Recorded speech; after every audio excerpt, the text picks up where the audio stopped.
মিয়ানমারের রাখাইন রাজ্য থেকে আসা লক্ষাধিক রোহিঙ্গারা দীর্ঘদিন ধরে বাংলাদেশে বসবাস করছেন। রাখাইনের অভ্যন্তরীণ কোন্দলের জেরে তারা বাস্তুচ্যুত হয়ে বাংলাদেশে আশ্রয় নেয়। তাদের আশ্রয় দেবার পর থেকেই সমস্যা তৈরি হতে থাকে বাংলাদেশে। হত্যা, গুম, অপহরণ, ছিনতাই, মাদক ইত্যাদি আরও নানা রকম সামাজিক অপরাধ দেখা দিতে থাকে বাংলাদেশের পাহাড়ি এলাকায়। রোহিঙ্গা বিষয়ক নবনিযুক্ত উচ্চ প্রতিনিধি ডক্টর খলিলুর রহমান চলমান রোহিঙ্গা সংকটের বিষয়ে উল্লেখযোগ্য পদক্ষেপ না নেওয়ার সমালোচনা করেছেন। তিনি বলেছেন, সমস্যা সমাধানে এখন পর্যন্ত কোনো বড় উদ্যোগ নেওয়া হয়নি। ২০ নভেম্বর দায়িত্ব গ্রহণের পর তিনি বলেন, দীর্ঘদিনের এই সংকটটি মোকাবেলায় আমরা যথেষ্ট পদক্ষেপ গ্রহণ করিনি, ফলে বিশ্বব্যাপী বিষয়টির ওপর নজর কমে গেছে। ডক্টর খলিলুর রহমান সমস্যাটিকে অভ্যন্তরীণ ও আন্তর্জাতিক পর্যায়ে পুনরুজ্জীবিত করার উপর গুরুত্ব দিয়ে বলেন, এটাই হবে তার শীর্ষ অগ্রাধিকার। তিনি সংকটের বিষয়ে আন্তর্জাতিক সমালোচনার গতি পুনরুদ্ধারের প্রয়োজনীয়তার উপর জোর দেন।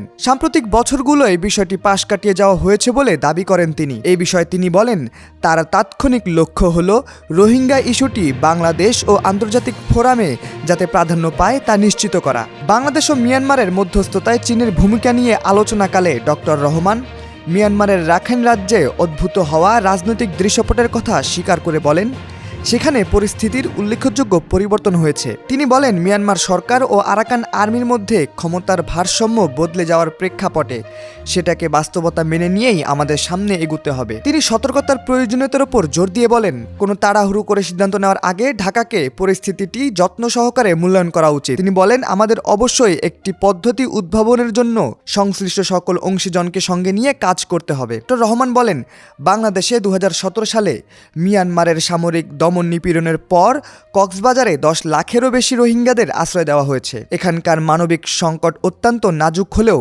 বিশ্বের অন্যান্য চলমান সংঘাতের কারণে বিশ্বব্যাপী মনোযোগ এখন সবগুলো অঞ্চলের মধ্যে বিভক্ত হয়ে পড়েছে। তিনি আরও বলেন, রাখাইনের সংকট আজকের বিশ্বের একমাত্র প্রধান সমস্যা নয়। বিশ্বের বিভিন্ন স্থানে যুদ্ধ চলছে এবং আমাদের আন্তর্জাতিক মনোযোগ ও সমর্থনের জন্য প্রতিযোগিতা করতে হবে। তা সত্ত্বেও কঠিন পরিস্থিতিতে বসবাসকারী ১০ লাখেরও বেশি বাস্তুচ্যুত মানুষকে সামনে রেখে সংকটের মানবিক দিকটিকেও গুরুত্ব দিতে হবে। অদ্ভুত পরিস্থিতি একটি সতর্ক, সমন্বিত সাড়া পাওয়ার দাবি রাখে উল্লেখ করে তিনি বলেন, ঢাকার প্রয়োজন পশ্চিমা জোটের অব্যাহত সমর্থন, কারণ তারা বাস্তুচ্যুত মানুষের জন্য মানবিক সহায়তায় প্রধান আবেদনকারী।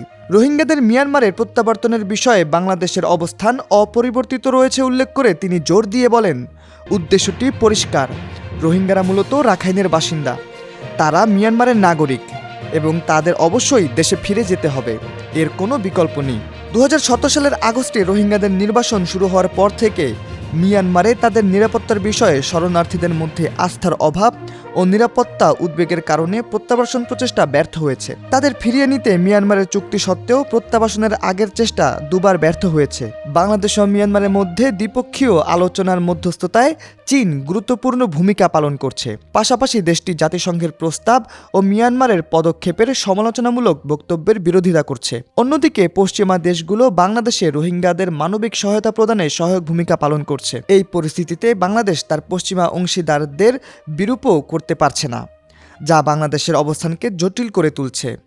রোহিঙ্গা সংকট এই অঞ্চলের সবচেয়ে বড় মানবিক সমস্যাগুলির মধ্যে একটি, যার কোনো সুস্পষ্ট সমাধান নেই। ডক্টর রহমানের নিয়োগ এমন এক সময় হয়েছে যখন এই সংকট সমাধানে কূটনৈতিক প্রচেষ্টা ও আন্তর্জাতিক চাপ নতুন করে এখানে আলোকপাত করছে। এদিকে বুধবার নিউ ইয়র্কের জাতিসংঘের সাধারণ পরিষদে রোহিঙ্গা সংকটের টেকসই সমাধানের লক্ষ্যে একটি সময়সীমাবদ্ধ পরিকল্পনা প্রস্তাব পেশ করার জন্য ২০২৫ সালে সংশ্লিষ্ট সকল অংশীজনকে নিয়ে উচ্চ পর্যায়ের একটি জাতিসংঘের সম্মেলন করার সিদ্ধান্ত নিয়ে একটি প্রস্তাব গৃহীত হয়েছে। গত সেপ্টেম্বরে ৭৯তম ইউএনজি এর সাপ্তাহিক উচ্চ পর্যায়ের সম্মেলনে বাংলাদেশের প্রধান উপদেষ্টা ডক্টর মোহাম্মদ ইউনূসের আহ্বানের অংশ হিসেবে এই সিদ্ধান্ত নেওয়া হয়।